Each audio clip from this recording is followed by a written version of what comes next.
নিখোঁজ সংবাদ, প্রিয় সিফাতকে খুঁজছি আমরা। জুলহাজ মোল্লা সিফাত গত 10 জুলাই সকাল থেকে নিখোঁজ রয়েছে। সে একজন কওমি মাদ্রাসার ছাত্র ও হাফেজ। সে আর ফিরে আসেনি। তার পরিবার চরম উৎকণ্ঠা ও দুশ্চিন্তার মধ্যে দিন কাটাচ্ছে।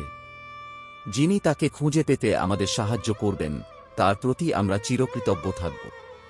নাম জুলহাজ মোল্লা সিফাত। পিতা আমজাদ মোল্লা কাবিল। বয়স 15 বছর।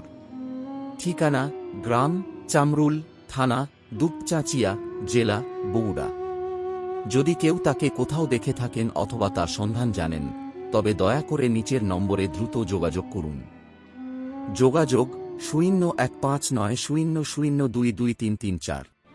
মোহাম্মদ রাজিবুল ইসলাম, প্রতিষ্ঠাতা ও নির্বাহী পরিচালক, ম্যান ফর ম্যান ফোর্স।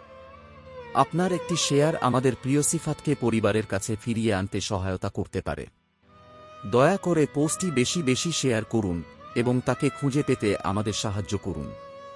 আল্লাহ যেন তাকে সুস্থ ও নিরাপদে পরিবারের কাছে ফিরিয়ে দেন। আমিন।